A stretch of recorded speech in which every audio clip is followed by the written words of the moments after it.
The wagon wheel splintered apart on the rocky trail just outside San Jose, California, sending Lily Winters sprawling into the dust as her only remaining possession scattered across the hard, packed earth like the shattered pieces of her life. She lay there for a moment, tasting dirt and defeat, before pushing herself up on trembling arms. The November sun beat down mercilessly despite the approaching winter of 1878, and she could feel the heat radiating through her threadbare black dress. Everything hurt. Her hands were bleeding from the fall, her knees scraped raw, and somewhere in the tumble she had lost her bonnet. Not that it mattered much anymore. Nothing seemed to matter much these days, 3 months. That was all it had been since cholera had taken Thomas, leaving her with nothing but debts she could not pay and a wagon that barely held together. She had sold everything to cover what she could, packed what remained, and started west with some foolish notion that California would offer her a fresh start. Now even that hope lay broken in the dirt. Lily gathered her scattered belongings with shaking hands: a tin cup, a worn Bible, 2 dresses, both as threadbare as the one she wore, a photograph of Thomas in a cracked frame. She held the photograph for a long moment, studying his serious face, wondering what he would tell her to do now. He had always known what to do, always had a plan. She had never needed to think beyond the next meal, the next Sunday service, the quiet rhythm of their life in Missouri. That life felt like it belonged to someone else now. The sound of hoofbeats made her look up, shading her eyes against the sun. A rider approached from the direction of San Jose, leading a pack horse behind him. As he drew closer, she could make out more details. Tall, broad-shouldered, wearing a dusty brown hat pulled low over his face. He sat his horse with the easy confidence of a man who had spent more of his life in the saddle than out of it. Lily stood, brushing uselessly at her filthy dress, suddenly aware of how she must look. Desperate, pathetic, everything she had sworn she would never become. The rider slowed as he reached her, taking in the scene with sharp gray eyes. He looked to be in his late 20s, with sun-weathered skin and several days' worth of dark stubble on his jaw. A working man, she judged, not a drifter. His clothes were worn but clean, his horse well cared for despite the dust of travel. "Looks like you have had some trouble, madam," he said, his voice low and rough, tinged with something that might have been concern. "The wheel broke," Lily said, hating how small her voice sounded. "I can fix it. I just need some time." The man dismounted, moving with an easy grace, and approached the wagon. He crouched beside the ruined wheel, examining it with careful attention. After a moment, he shook his head. "This wheel is done for," he said, straightening. "The whole axle is cracked too. This wagon is not going anywhere without major repairs." Lily felt something inside her chest crack just like that axle. "I see," she managed. "Thank you for stopping." She expected him to mount up and ride away. That was what people did. Everyone looked after themselves first. She had learned that lesson over and over in the months since Thomas died. Instead, the man tilted back his hat, studying her with those steady gray eyes. "Where were you heading?" "San Jose," Lily said. "I thought there might be work there, something. You have people there?" "No." He nodded slowly, as if this confirmed something he had already suspected. "I am Pierce Irving. I have a ranch about 5 miles south of town. Small operation, just me and a few hired hands. If you need a place to stay while you figure out your next move, you are welcome to it." Lily stared at him, certain she had misheard. "I am sorry, what?" "A place to stay," Pierce repeated, his tone matter of fact. "You cannot fix this wagon, and night is going to fall in a few hours. The temperature drops hard out here once the sun goes down, and there are coyotes and worse in these hills. You need shelter." "I do not understand," Lily said slowly. "Why would you help me?" You do not know me. Something flickered across Pierce's weathered face, too quick for her to read. Let us just say I know what it is like to be alone and in need of help. My mother always said kindness costs nothing and might save everything. Seems like good advice to follow. Lily's throat tightened. She wanted to accept, desperately, but years of careful propriety held her back. I cannot just accept charity. It would not be proper. I could work for you in exchange for shelter and food. I can cook and clean and mend. I am a hard worker, I promise you that. I will earn my keep. Pierce was quiet for a long moment, his expression unreadable. When he finally spoke, his voice was gentle but firm. You do not owe me anything. But I must, Lily protested. I cannot simply take advantage of your kindness without offering something in return. Madam, Pierce said, and there was something in his tone that made her look up and meet his eyes. You have lost something. I can see it in the way you are standing, in the black dress you are wearing. I do not know what happened, and I am not going to pry, but I know grief when I see it. You do not owe me or anyone else anything just for existing, just for needing help. Sometimes people just need help, and there is no shame in that. Lily felt tears prick her eyes and fought them back fiercely. She had cried too much already, shed too many tears over things she could not change. I do not want to be a burden. Then do not be one, Pierce said simply. Come to the ranch, rest, get your strength back. When you are ready, we will figure out what comes next. But it will be because you want to, not because you owe me. Deal, she should refuse. She should insist on working. Every instinct she had, every lesson she had learned about being a proper woman, told her this was wrong. But those instincts and lessons belonged to the person she had been before, the woman with a husband and a home and a future that made sense. That woman was gone, buried in Missouri dirt along with Thomas. Deal, Lily whispered. Pierce nodded and began gathering her scattered belongings with efficient movements. He packed them carefully onto his pack horse, treating her few poor possessions with a respect that made her throat ache. When everything was secured, he turned to her. Have you ridden much? Not since I was a girl. We will take it slow then. Sunset is my gentlest horse. He gestured to the pack horse, a sturdy bay mare with kind eyes. She will take care of you. He helped her mount, his hands steady and impersonal, then swung up onto his own horse with practiced ease. They left the broken wagon behind, and Lily tried not to see it as an omen. Sometimes things broke beyond repair. Sometimes you had to leave pieces of yourself behind and keep moving forward. The ride to Pierce's ranch took just over an hour. The land rolled out around them in dry golden hills, dotted with scrub oak and manzanita. As they rode, Pierce pointed out landmarks, his voice steady and unhurried. The creek where his cattle watered. The line of cottonwoods that marked his property boundary. The distant mountains, purple against the horizon. Lily listened, grateful that he did not ask questions, did not pry into her story. She was not ready to speak it aloud yet, to make it real with words. It was enough to ride through the warm afternoon, feeling the gentle sway of the horse beneath her, watching the play of light across the hills. The ranch, when it came into view, was modest but well-maintained.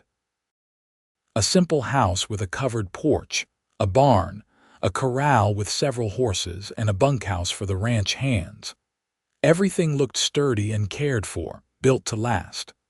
Smoke rose from the chimney of the bunkhouse, and she could hear the lowing of cattle in the distance.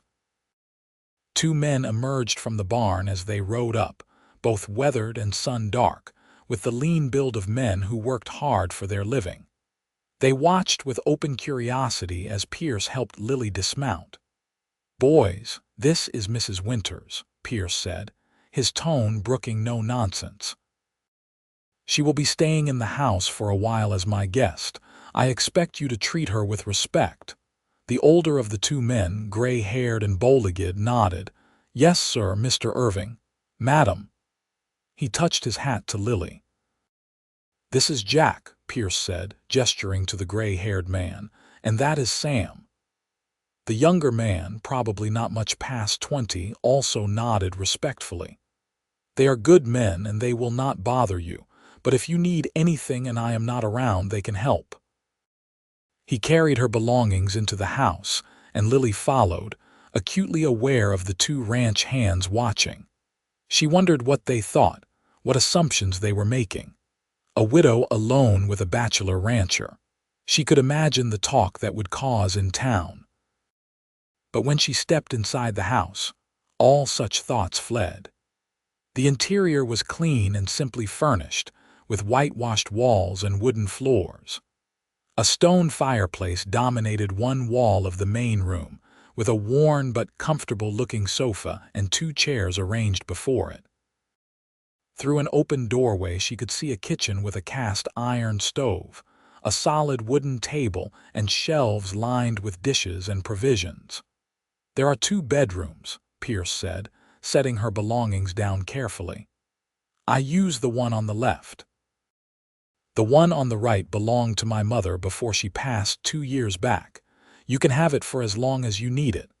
Lily looked at him, this stranger who was offering her so much without asking for anything in return. "Why are you doing this?" Pierce was quiet for a moment, his gray eyes distant. "My father died when I was 16. Thrown from a horse, broke his neck. My mother tried to keep the ranch going, but it was hard. Too hard for one woman and a boy who did not know half what he needed to about running cattle. We almost lost everything." He paused, his jaw tightening. "People in town knew we were struggling, but no one helped, no one offered. They just watched and waited for us to fail so they could buy the land cheap. My mother worked herself sick trying to hold on, and I was too young and stupid to know how to help her properly." "But you did not lose it," Lily said softly. "No. A drifter came through, man named Charlie. He was maybe 60, beat up by life, just looking for a meal and a place to sleep for a night. My mother gave him both, even though we could barely spare the food. And Charlie stayed. He stayed for 3 years, taught me everything about ranching, about cattle and horses, and how to read the land. He never asked for anything except food and a roof. When my mother died, he stayed until I had my feet under me, and then one day he just rode off. I never saw him again." Pierce turned to look at her directly. "I learned something from Charlie and from losing my mother. I learned that sometimes helping someone does not need a reason beyond the fact that they need help. And I learned that refusing help when you need it is not strength. It is just pride. And pride will kill you out here just as sure as a bullet." Lily felt something loosen in her chest, some knot of tension she had been carrying for months. "Thank you," she said, and her voice broke on the words. "Thank you, Mr. Irving." "Pierce," he corrected gently. "Just Pierce. I will let you settle in. There is water in the pitcher on the dresser, and if you want to wash up, there is a wash basin. Supper will be in about 2 hours. Nothing fancy, just stew, but there is plenty of it." He left her alone then, closing the door quietly behind him. Lily stood in the center of the small room, looking around at the simple furniture, the clean quilts on the bed, the faded curtains at the window. Sunlight streamed through the glass, making patterns on the floor. She sat down on the bed, her legs suddenly weak, and let herself cry. Not the desperate, frightened tears she had shed so many times before, but something different, something that felt almost like relief. The days that followed fell into a gentle rhythm that Lily had not expected. Pierce rose before dawn each day, heading out to work with Jack and Sam, and often she would not see him until evening. Despite his insistence that she owed him nothing, Lily could not simply sit idle. She was not built that way, had never been taught to accept charity without giving something in return. So she began to clean. The house was not dirty exactly, but it had the neglected air of a place where a man lived alone, caring more for function than comfort. She scrubbed floors, washed windows, beat dust from the curtains. She found herself humming as she worked, something she had not done since Thomas died. In the kitchen, she inventoried the supplies and began to cook. Pierce had provisions, certainly, but his meals had clearly been simple bachelor fare. She made bread, letting the familiar rhythm of kneading soothe her. She made a proper stew with dumplings, roasted a chicken with herbs she found growing wild near the creek, baked an apple pie with fruit from a gnarled tree behind the house. Pierce did not comment on the changes, but she noticed things. The way his eyes widened slightly when he came in to find bread cooling on the counter. The way he ate the meals she prepared with quiet appreciation, cleaning his plate completely. The way he sometimes paused in doorways, looking around at the small changes she had made with an expression she could not quite read. On the fifth evening, as they sat at the kitchen table over supper, he finally spoke. "You did not have to do all this." Lily set down her fork, meeting his eyes. "I know. You have made that clear, but I needed to, not because I owe you, but because staying idle was making me feel worse. Does that make sense?" Pierce considered this, then nodded slowly. "I suppose it does. Grief is a strange thing. It hits everyone different. How did you manage it?"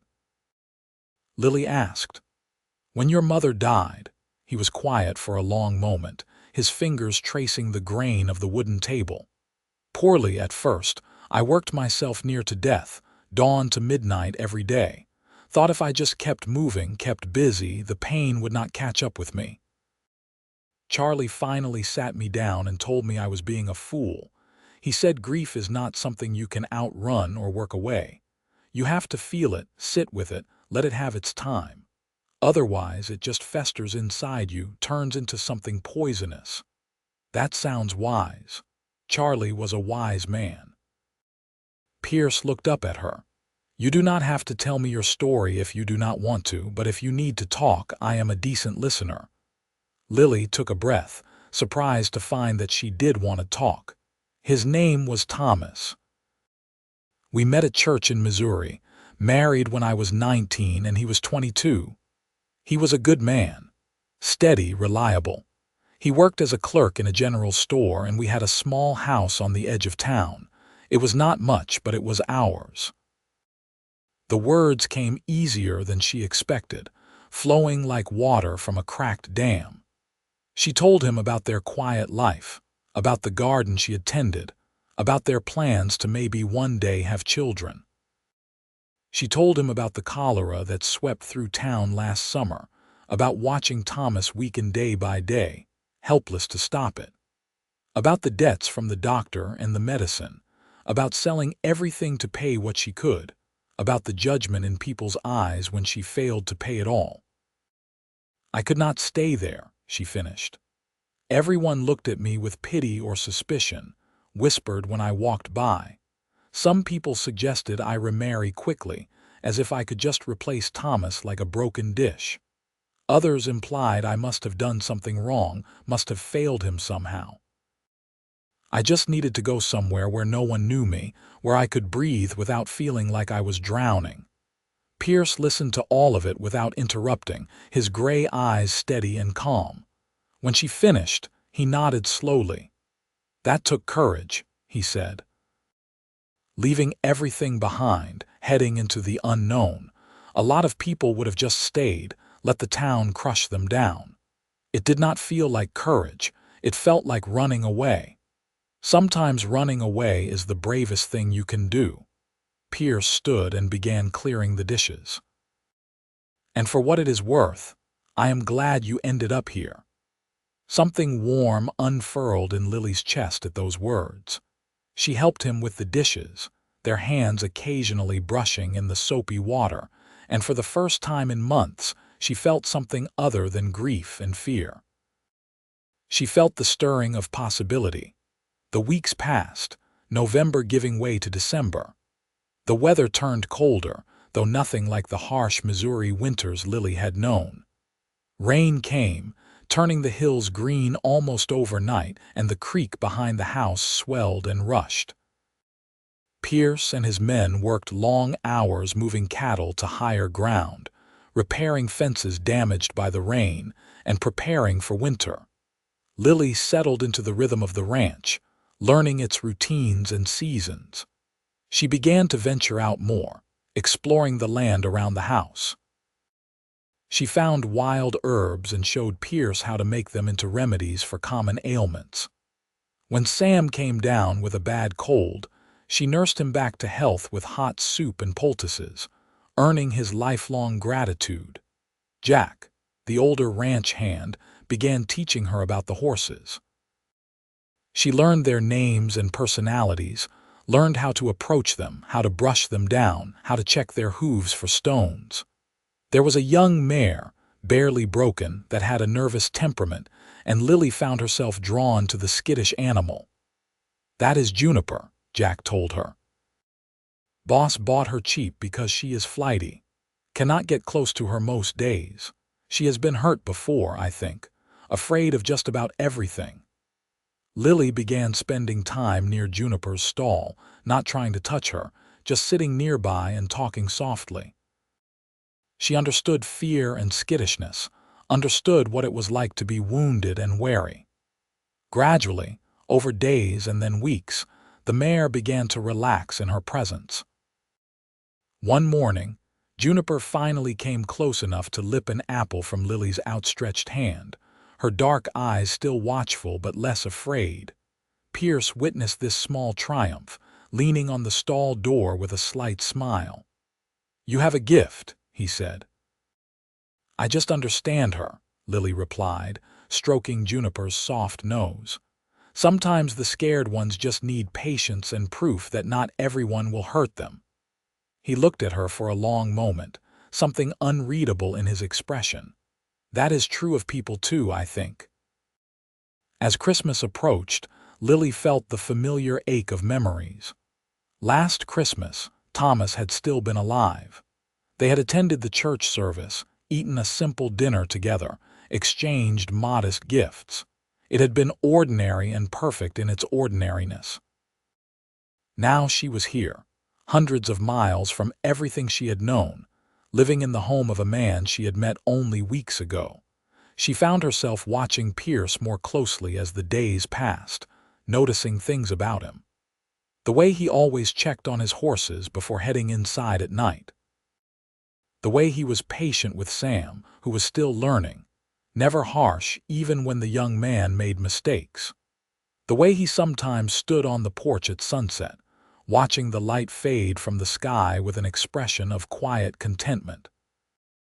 He was handsome, she realized, though the thought brought a flush of guilt. Was it wrong to notice such things? Thomas had only been dead for a few months, but she could not seem to help it. Pierce moved with an easy confidence that spoke of competence and strength without arrogance. When he smiled, which was rare but genuine, it transformed his face, made him look younger and less weather-worn. She was not ready, she told herself firmly. It was too soon, too fast. She was just grateful for his kindness, nothing more. But late at night, lying in the bedroom that had belonged to his mother, she found herself thinking about the way his hands had looked when he helped her down from the horse that first day, strong and careful. The way his voice sounded in the morning, rough with sleep. The way he sometimes looked at her across the dinner table, his gray eyes thoughtful and warm on Christmas Eve. Pierce surprised her by bringing home a small pine tree. "Thought we should mark the occasion," he said, almost shyly. "My mother always insisted on a tree. Said it made the house feel like a home." They decorated it together with simple ornaments, strings of popcorn, and ribbons Lily found in a chest in her room. Jack and Sam joined them for dinner, and Lily roasted a goose she had purchased in town with money Pierce had quietly paid her for some sewing work she had done for a neighbor. They sang carols, Jack producing a harmonica from somewhere and playing with surprising skill. It was not the Christmas she had imagined, But as she sat before the fire afterward, watching the firelight play across the simple tree, she felt something close to peace. Pierce sat beside her on the sofa, close enough that she could feel the warmth of him, and they sat in comfortable silence as the fire burned low.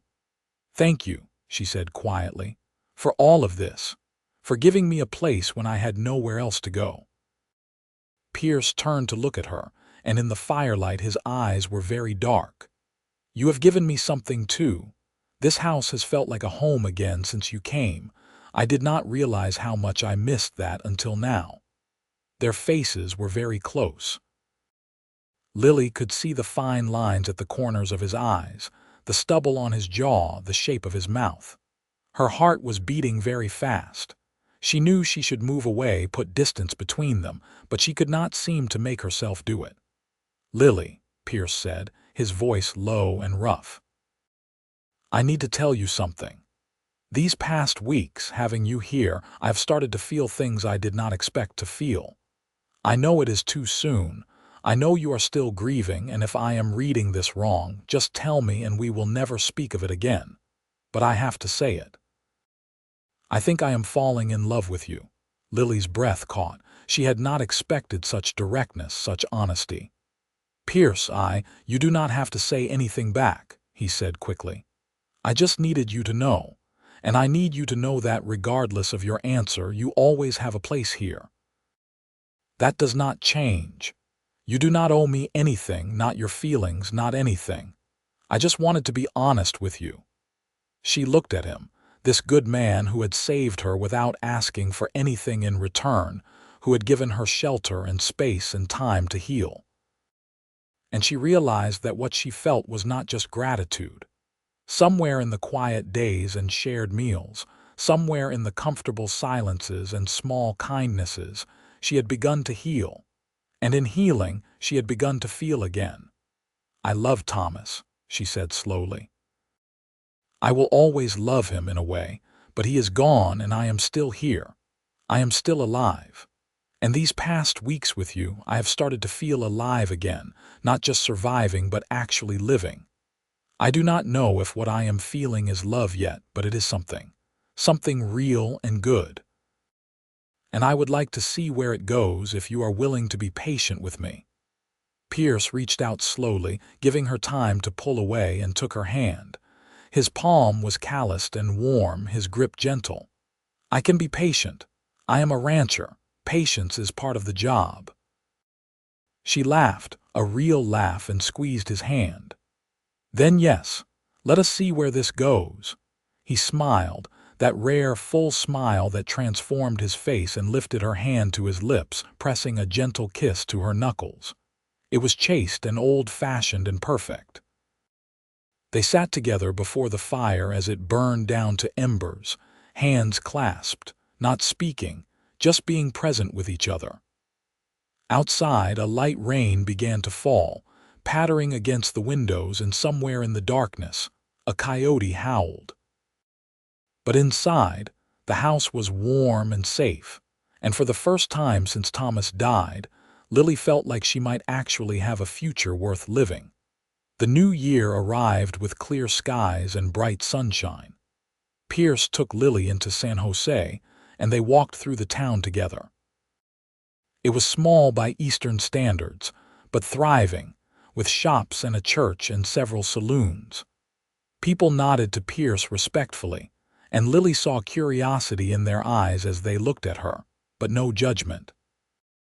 Or if there was judgment, Pierce's presence beside her seemed to forestall any open comments. He introduced her simply as Mrs. Winters, his guest, and left it at that. They bought supplies at the general store, and Pierce insisted on getting her fabric for new dresses, refusing her protests. "You have been wearing the same 2 dresses since you got here," he said reasonably. "Consider it payment for all the cooking and baking you have been doing, if that makes you feel better about accepting it." She chose practical calico in muted colors, but Pierce also insisted on a length of deep blue wool. "For church," he said, "and special occasions." At the dressmaker's shop, a woman named Mrs. Chen took Lily's measurements with quick, efficient movements. "I can have 2 everyday dresses ready in a week," she said in accented but clear English. "The wool will take longer, maybe 2 weeks. Is that acceptable?" "That is perfect, thank you," Lily said. As they left the shop, Pierce said quietly, "Mrs. Chen is from China. Her husband worked on the railroad until he was killed in an accident. She came here and started that dressmaking business from nothing. People respect her because she does good work and does not cause trouble, but it was hard for her at first." Lily understood what he was saying. San Jose might be more welcoming than some places, but it was still a town with its prejudices and boundaries. The fact that Pierce seemed to respect Mrs. Chen, despite what others might think, told her something important about the man he was. They ate lunch at a small restaurant, and then Pierce took her to the church, a simple white building with a tall steeple.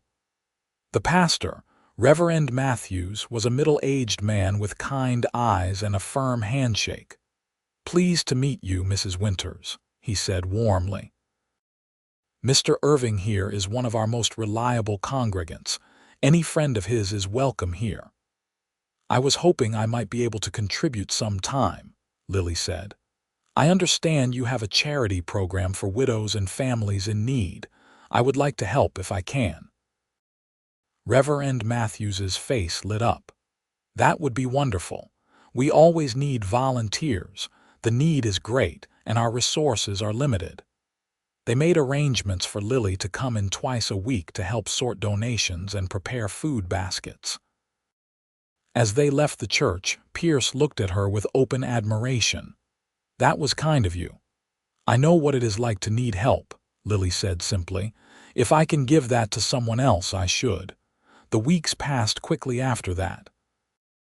Lily divided her time between the ranch and her volunteer work in town. She became friends with several of the other church ladies, including Mrs. Chen, who sometimes joined them for tea after their volunteer shifts. She learned the rhythms of ranch life more deeply, understanding the cycle of seasons and work that governed everything Pierce did. In February, a late storm swept through, bringing heavy rain and high winds. A section of the barn roof tore loose in the night, and they all worked frantically to move the horses to safety and cover the feed stores. Lily found herself beside Pierce, soaked to the skin, hauling buckets of grain while the rain lashed down, and she had never felt more alive. When it was done and the horses were safe, Pierce pulled her aside in the relative shelter of the barn. His hair was plastered to his skull, water running down his face, and he was grinning like a boy. "You are something else," he said, nearly shouting over the drum of rain on the remaining roof. "Most women would have stayed inside." "I am not most women," Lily shouted back, grinning just as widely.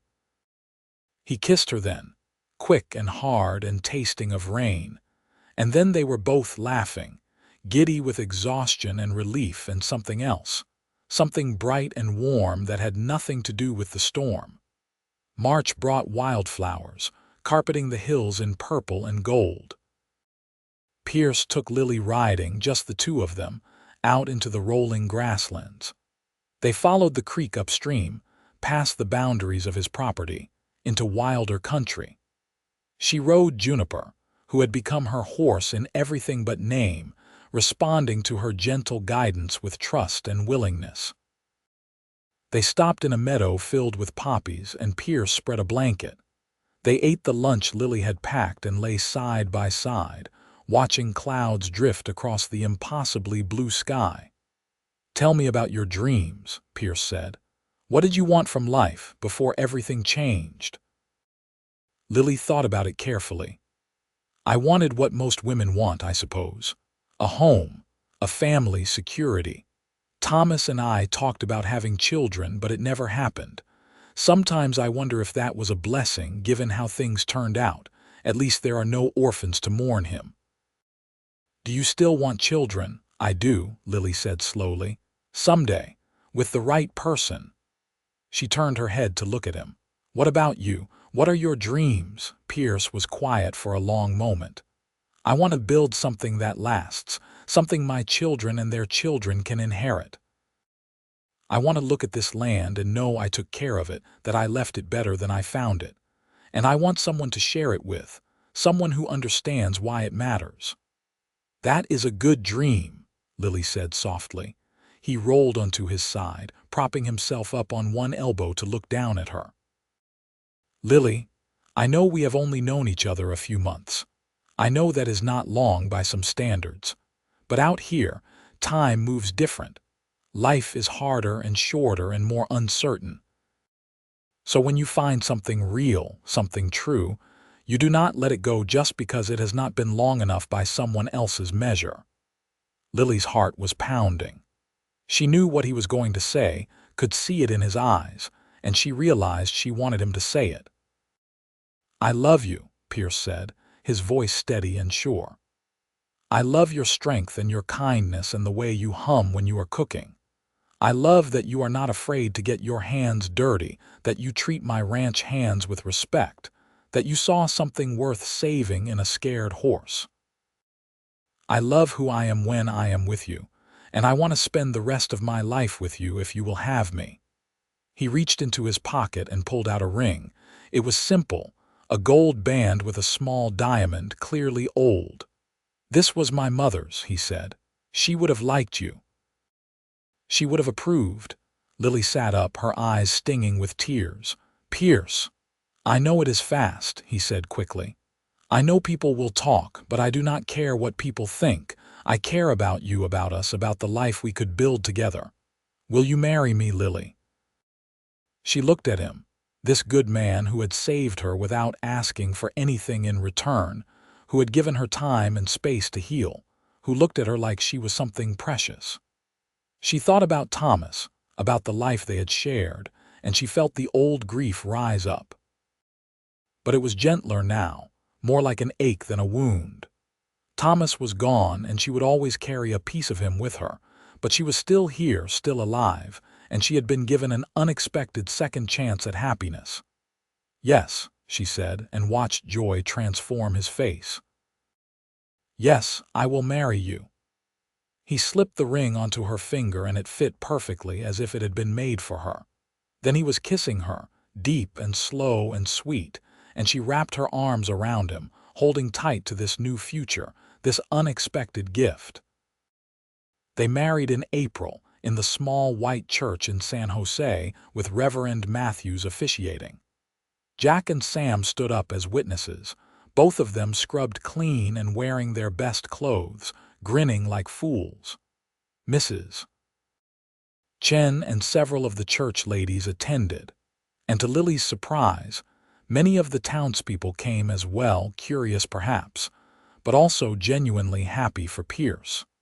Lily wore the blue wool dress, which Mrs. Chen had finished with special care, adding delicate embroidery around the collar and cuffs. She carried wildflowers that Pierce had picked that morning, and when she walked down the aisle and saw him waiting for her, his face full of love and wonder, she felt her heart swell almost too large for her chest. The ceremony was simple and heartfelt. When Pierce said, "I do," his voice was strong and clear, and when Lily repeated the words, she meant them with every fiber of her being. This was not the same as her first marriage, not a replacement or a copy. It was something entirely new, built on different foundations, and that was exactly as it should be. They had a small celebration at the ranch afterward. Jack had smoked a pig, and the church ladies brought pies and cakes. Someone produced a fiddle, and there was dancing in the yard as the sun set. Pierce waltzed Lily around under the stars, and she laughed as he spun her, her skirts flying out around her. "Happy?" he asked, pulling her close. "Happier than I thought I could be again," she admitted. "You gave me that. You gave me hope when I had none left." "You gave me just as much," Pierce said seriously. "You made this house a home. You made me remember that life is more than just work and survival. You gave me joy, Lily. That is a rare and precious gift." That night, they consummated their marriage in the room that had been his, that was now theirs. Pierce was gentle and patient, taking his time, making sure she felt safe and cherished. Afterward, they lay tangled together in the darkness, and Lily felt a sense of rightness settle over her, like a blanket pulling tight. She had been lost, broken, certain her life was over. But here she was, beginning again, and it was better than she had dared to dream. The months that followed were full and rich. Lily threw herself into making the ranch truly a home. She planted a kitchen garden, carefully tending tomatoes and beans and herbs. She made curtains for all the windows, sewn from fabric she bought with money she earned by selling her baked goods in town. She adopted a barn cat that followed her around like a loyal dog, and chickens that provided fresh eggs every morning. Pierce taught her more about ranching, and she proved to be an apt student. She learned to recognize sick cattle and treat common ailments. She learned to repair, tack, and mend fences. She could not match the men for raw strength, but she was clever and resourceful, and Pierce valued her input when making decisions about the ranch. In June, they hired another ranch hand, a young Mexican man named Diego who had come north looking for work. He was quiet and hardworking, and he taught Lily some Spanish in exchange for English lessons. The ranch was prospering under Pierce's careful management, and they were able to afford improvements. They added another room to the house, expanded the barn, bought more cattle. By late summer, Lily began to suspect she was pregnant. She waited, not wanting to say anything until she was sure, but as the weeks passed and her monthly courses did not come, she grew more certain. One evening in early September, as they sat on the porch watching the sunset, she took Pierce's hand and placed it on her still flat belly. "There is a baby," she said simply. "Our baby." Pierce went very still, his eyes widening. "Are you certain as I can be?" "I think it will come in the spring, probably March or April." He pulled her into his arms, holding her tight, and she felt wetness on her cheek and realized he was crying. "A baby," he whispered. "Our baby. Lily, I never thought." "I know," she said softly, her own tears falling now. "I never thought I would have this chance. But here we are." They held each other as the sun sank below the horizon, and the first stars appeared. Two people who had been lost and broken and had somehow found each other and built something new and beautiful from the wreckage of their old lives. The pregnancy progressed smoothly. Lily continued her work around the ranch, though Pierce fussed over her, trying to prevent her from doing anything too strenuous. She tolerated his concern with good humor, knowing it came from love. Mrs.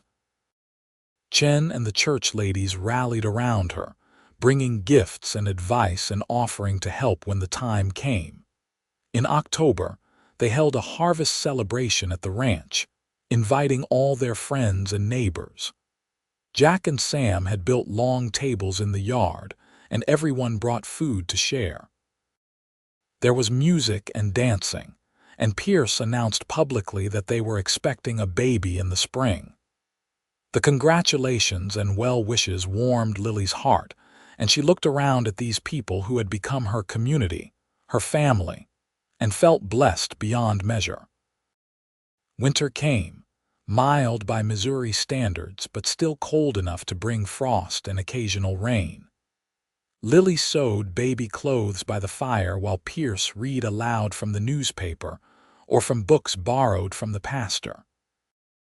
They talked about names, about how they would arrange the new room, about what kind of parents they wanted to be. "I want our children to know they are loved," Pierce said one night. "I want them to feel safe and valued. I want them to have opportunities I did not have." "I want them to be kind," Lily added. "I want them to understand that helping others matters, that we are all connected. I want them to see people as individuals, not just judge them by where they come from or what they look like." "They will," Pierce said confidently. "With you as their mother, how could they be anything else?" Christmas came again, and this time they decorated the tree together with an ease born of shared history and deep affection. They exchanged simple gifts: a new saddle blanket Lily had woven for Pierce, a rocking chair he had made for her to use with the baby.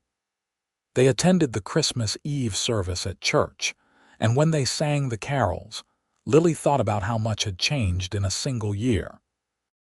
Last Christmas, she had been a guest in this house, uncertain and grieving. This Christmas, she was home, carrying new life, surrounded by love.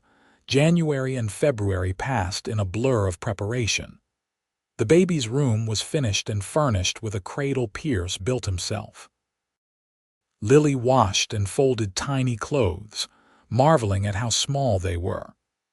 Her belly swelled, and the baby began to kick, strong flutters that made Pierce laugh with delight every time he felt them. In early March, on a morning when the hills were bright with new grass and the air smelled of rain, Lily's labor began. Pierce sent Diego racing to town to fetch the midwife, a competent woman named Mrs. Patterson, who had delivered half the babies in San Jose. She arrived within 2 hours, took one look at Lily and announced it would be a while yet. Pierce was beside himself, pacing and fretting until Mrs. Patterson finally ordered him out of the room. "You are making her nervous," she said firmly. "Go boil water or something. Make yourself useful." Jack took pity on him and made him help with the evening chores, though Pierce kept stopping to listen, his face tight with worry. As darkness fell, the sounds from the bedroom changed, and Mrs. Patterson called him back inside. Labor was hard and painful, but Lily drew on reserves of strength she had not known she possessed. She gripped Pierce's hand, bearing down when Mrs. Patterson told her to, breathing through the pain. And then, just before midnight, a baby's cry split the air, thin and reedy and absolutely perfect. "A boy," Mrs. Patterson announced, wrapping the squalling infant in a clean blanket. "A big, healthy boy." She placed the baby in Lily's arms, and Lily looked down at the tiny red face, the dark fuzz of hair, the miniature fingers that waved in the air. Beside her, Pierce was crying openly, reaching out to touch their son with a trembling hand. "Hello, little one," Lily whispered. "We have been waiting for you." They named him Patrick after Pierce's father, Patrick Thomas, to honor both the past and the gift of the present. He had Pierce's gray eyes and what looked like it would be Lily's dark hair. He was perfect in every way, and as Lily held him and watched Pierce's face, full of wonder and love, she felt her heart expand to encompass this new person, this tiny miracle. The weeks after Patrick's birth were exhausting and exhilarating in equal measure. Lily was sore and tired, but every time she looked at her son, she felt renewed. Pierce was a devoted father, taking on extra work around the house so Lily could rest, walking the floor with Patrick when he fussed at night, changing diapers without complaint. "I never knew I could love someone this much," he said one night, rocking Patrick to sleep. "It is almost frightening how much I love him, and you—" "I know," Lily said softly. "I feel it too. It is like my heart is walking around outside my body now." The ranch continued to prosper. With the addition of Diego and another hand they hired in the spring, Pierce was able to expand his operation. They bought more land, added to the herd. The house itself grew as well. They added a second story with more bedrooms, planning for the future, for the family they hoped to continue growing. Patrick thrived, growing from a tiny infant into a plump, happy baby who smiled at everyone and laughed at the slightest provocation. Lily took him with her everywhere, strapped to her back in a sling Mrs. Chen had made, and he seemed to love the ranch as much as his parents did. He gurgled happily at the horses, reached for the chickens, and fell asleep to the lowing of cattle. When Patrick was 6 months old, Lily realized she was pregnant again. She told Pierce over breakfast, watching his face transform from surprise to joy. "Another baby," he said, shaking his head in wonder. "We are going to need a bigger table." This pregnancy was easier than the first, perhaps because Lily knew what to expect.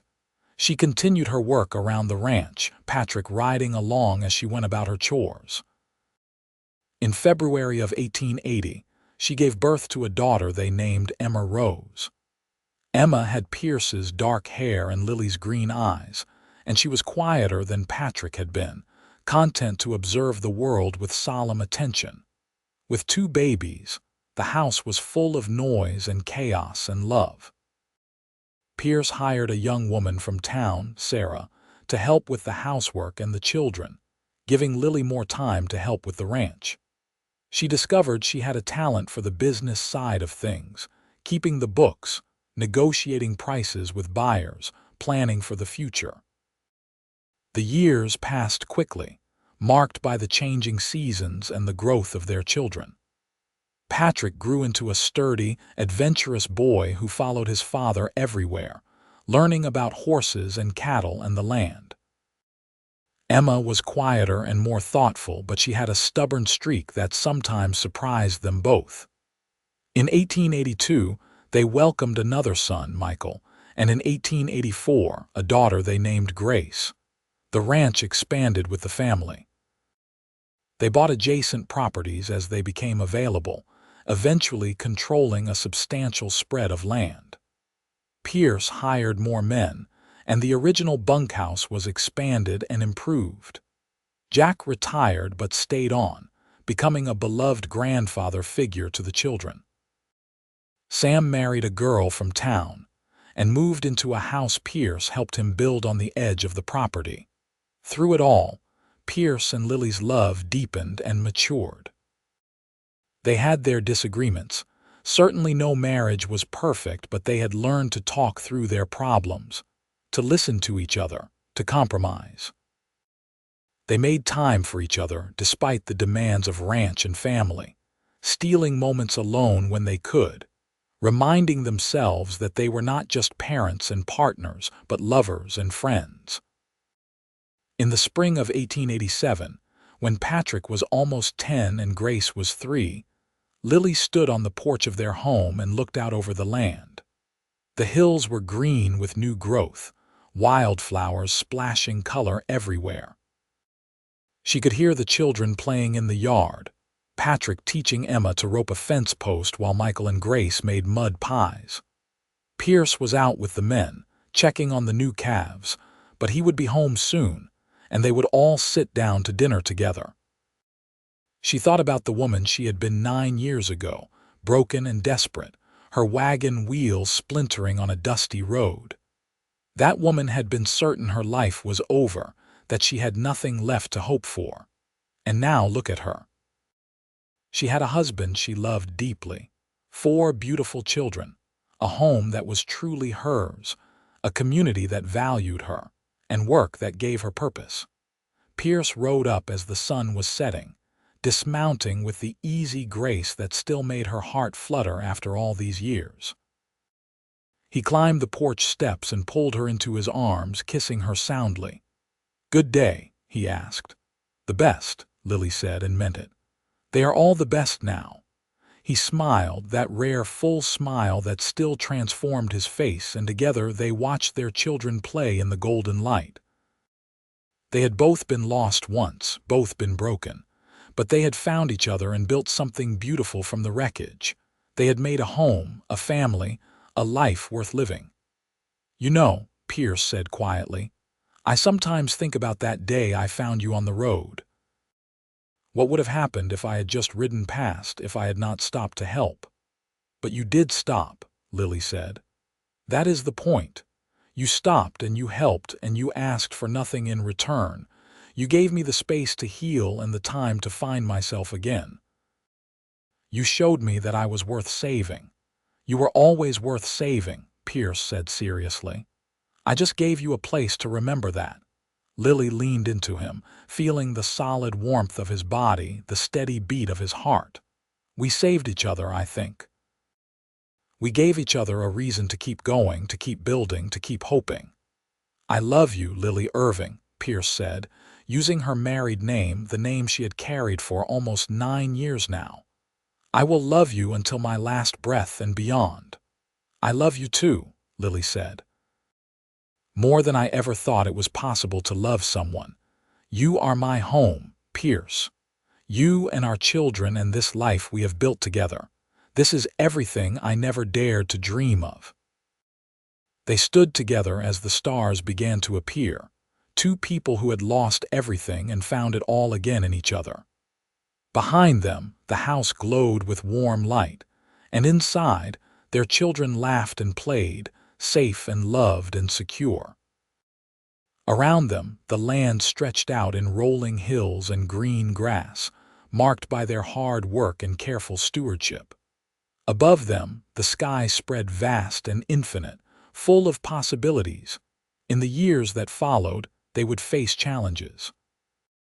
There would be droughts and hard winters, sick cattle and broken fences. There would be the inevitable trials of raising children, the scraped knees and childhood illnesses and teenage rebellions. There would be moments of doubt and fear and frustration. But there would also be joy, so much joy. First days of school and family picnics, Christmas mornings and Easter celebrations, teaching the children to ride and watching them grow into capable, compassionate adults, welcoming grandchildren eventually and watching the cycle begin again. Patrick would grow up to be a skilled rancher who eventually took over most of the day-to-day operations, allowing Pierce and Lily to slow down as they aged. He would marry a smart, capable woman named Catherine, and they would give Lily and Pierce 6 grandchildren who would fill the house with laughter and chaos. Emma would surprise everyone by becoming a teacher, opening a small school in San Jose where she would teach reading and arithmetic to children whose parents could not afford the larger schools. She would marry late, at 30, to a gentle man named Robert who supported her work and helped her expand the school to include children of all backgrounds, regardless of their ability to pay. Michael would inherit his mother's head for business and his father's love of the land. He would travel to San Francisco and learn modern business practices, then come home and help the ranch thrive in changing times. He would marry a woman named Alice, and they would have 3 children who adored their grandparents. Grace, the baby, would be the surprise. She would fall in love with medicine after helping the town doctor during an influenza outbreak. She would fight for the opportunity to study, eventually becoming one of the first female doctors in California. She would never marry, but she would touch thousands of lives through her work, and her parents would be fiercely proud of her. But all of that was still to come. For now, there was just this moment, this perfect evening with the sun setting over the hills and the people they loved nearby. Lily looked up at Pierce, seeing the silver that was beginning to thread through his dark hair, the deeper lines around his eyes, the face she had come to know as well as her own. He looked back at her with love and contentment, and she knew he saw the same changes in her, the marks of time and work and laughter. "Come inside," she said, taking his hand. "Dinner is ready and the children are hungry." They walked into the house together, into the warmth and light and noise of their family. The door closed behind them, but the lights continued to glow, a beacon in the gathering darkness, marking this place as home. And above the door, carved into the lintel in letters Pierce had carefully cut and painted, were the words that had guided their life together. Love always, hope always. It had started with a broken wagon and a simple act of kindness. It had started with a man who said, "You do not owe me anything," and a woman who had dared to believe him. And from that fragile beginning, they had built something strong and lasting, something that would endure long after they were gone. They had built a home. They had built a family. They had built a love that could weather any storm, that could transform grief into joy and loneliness into belonging. They had taken their broken pieces and made something whole. And that, Lily thought as she looked around the dinner table at her husband and children, their faces bright in the lamplight, was the greatest gift of all. Not the ranch or the land or the material prosperity, though those were blessings too. But this connection, this belonging, this deep and abiding love. This was what made life worth living. Pierce caught her eye across the table and smiled, raising his glass of water in a silent toast. She smiled back, raising her own glass, and in that moment they shared an understanding that needed no words. They had made it. Against all odds, through all challenges, they had made a life together that was rich and full and good. "Mama," Patrick said, tugging at her sleeve. "Emma will not pass the potatoes." "Emma, pass your brother the potatoes," Lily said automatically, even as she continued to look at Pierce. "He already had 2 helpings," Emma protested. "There is plenty for everyone," Pierce said peacefully. "Emma, pass the potatoes. Patrick, say please." The familiar rhythm of family life closed around them, warm and comforting as a blanket. Lily served food and settled disputes, and listened to Michael tell a long, rambling story about a frog he had found by the creek. Grace fell asleep in her chair and had to be carried to bed. Patrick and Emma argued about who was faster at running, and Pierce settled it by suggesting a race tomorrow with him as the judge. Later, after the children were all in bed and the house was finally quiet, Pierce and Lily sat together on the sofa before the fire, just as they had that first Christmas Eve so many years ago. Pierce's arm was around her shoulders and her head rested on his chest, listening to the steady beat of his heart. "You ever regret it?" Pierce asked quietly. "Staying here, marrying me, building this life? Do you ever wonder what else you might have done?" Lily considered the question carefully, knowing it deserved an honest answer. "I regret that Thomas had to die. I regret the pain that brought me here, but I do not regret what came after. How could I? This life with you, our children, this home, it is everything. I would not trade it for anything. Even if you could go back and change things, if you could make it so Thomas never got sick, if I did that, I would not have you. I would not have Patrick and Emma and Michael and Grace. I would not have this life." Lily lifted her head to look at him. "I love Thomas and his death was a tragedy, but I love you too, differently but just as deeply. And I love the life we have made. I would not unmake it, even to undo the pain that came before." Pierce tightened his arm around her. "I think about that day I found you sometimes. What if I had been an hour later, or had taken a different road? What if you had already been picked up by someone else, or had managed to fix the wagon yourself? Then I suppose our lives would have been very different," Lily said. "But we cannot live in what ifs and maybes. We can only live in what is, and what is pretty wonderful." "Yes," Pierce agreed softly. "It really is." They sat in comfortable silence as the fire burned low, content simply to be together. Outside, an owl hooted and somewhere in the distance a coyote howled. The sounds of the wild, the sounds of the West, the sounds that had frightened Lily that first night but now felt like home. The years continued to pass, each one bringing its own challenges and joys. The children grew, the ranch prospered, and Pierce and Lily grew older together. They celebrated anniversaries and birthdays, mourned when old Jack died peacefully in his sleep at the age of 83, welcomed new babies as their children married and started families of their own. They traveled occasionally, taking a trip to San Francisco once to see the sights, visiting the missions down the coast another time. But they always came home to the ranch, to the land they had poured their lives into, to the place where they belonged. As they entered their 50s and then their 60s, they began to slow down, letting the younger generation take over more of the work. Pierce still rode out to check on the cattle most days, but he came home earlier, content to sit on the porch and watch the sunset with Lily beside him. They spent more time with their grandchildren, telling stories of the old days, teaching them the values that had guided their own lives. "Tell us how you met," the grandchildren would beg, and Lily and Pierce would exchange glances and smiles, and one or the other would tell the story again.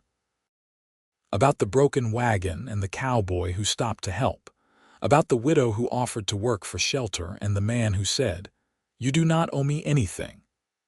About how kindness and patience and love had transformed two broken people into something whole and strong.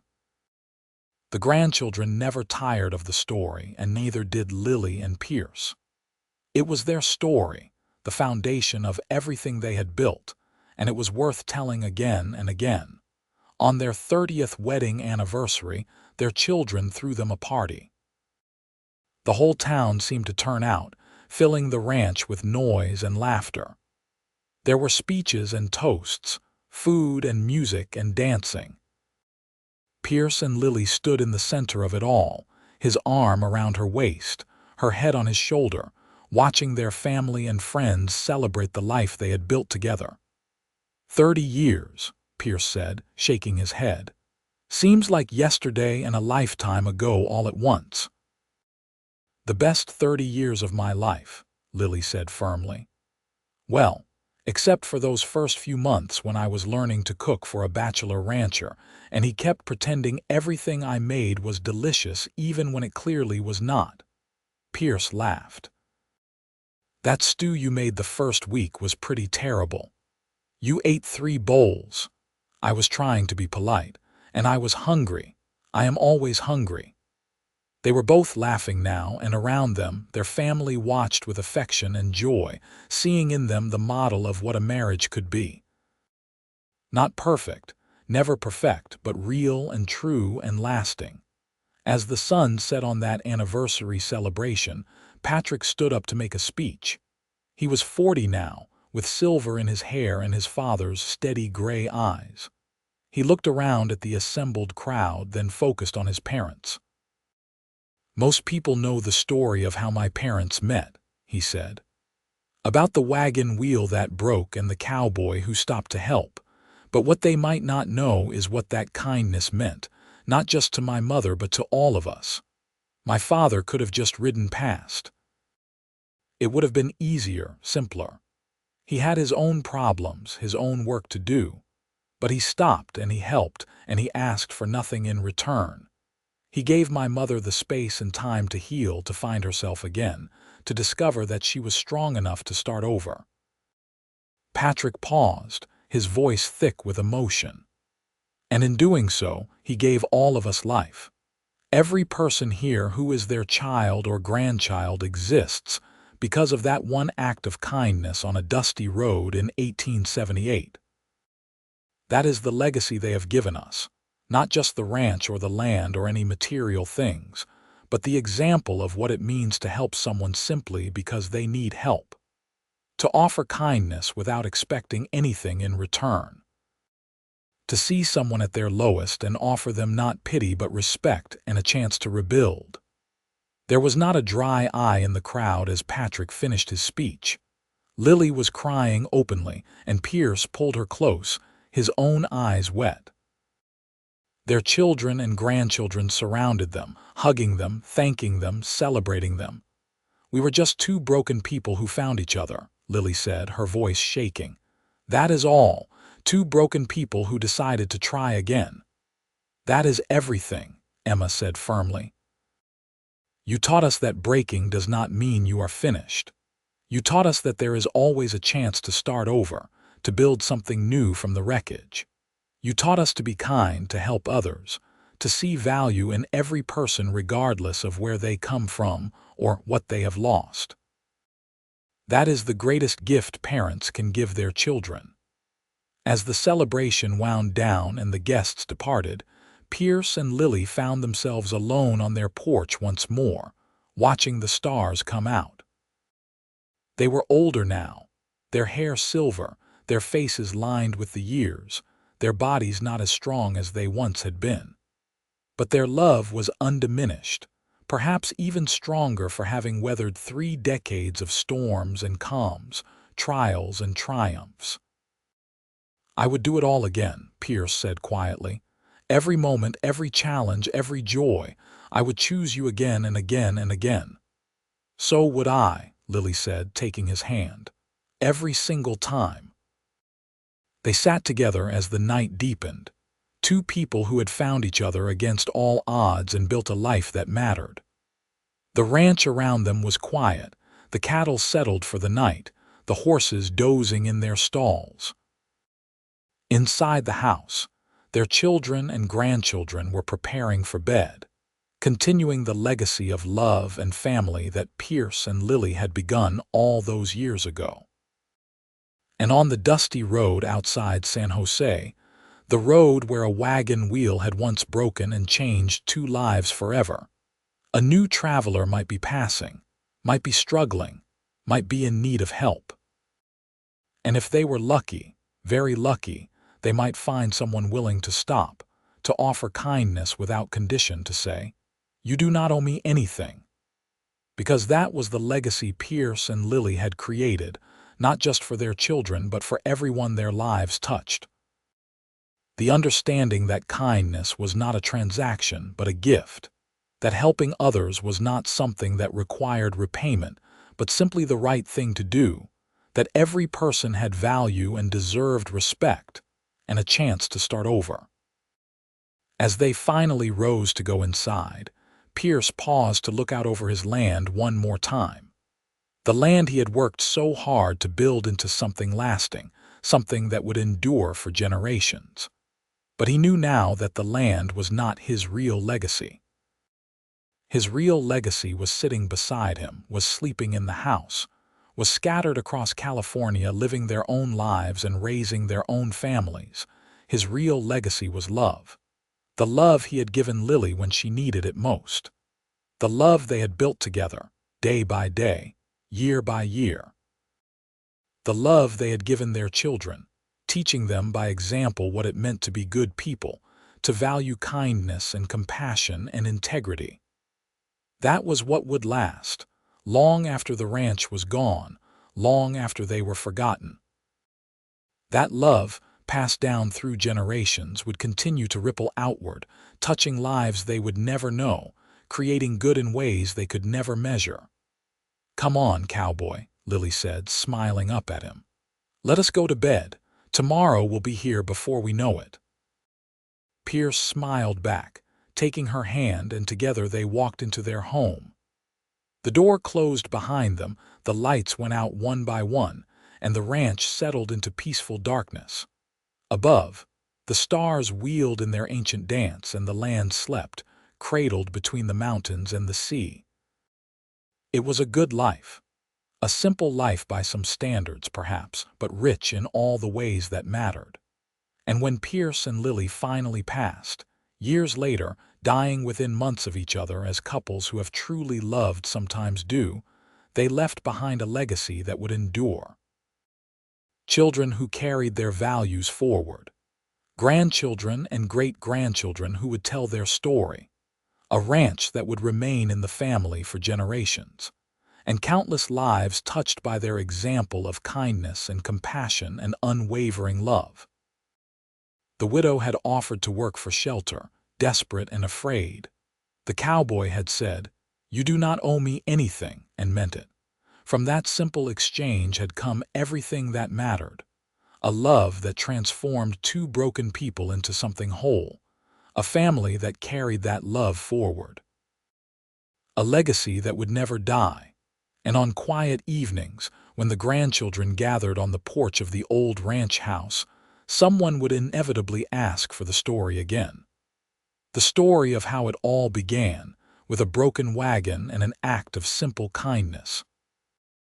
And in the telling, the love of Pierce and Lily Irving would live on, proving that sometimes the greatest love stories begin with the smallest acts of compassion, and that true love, once found, endures forever.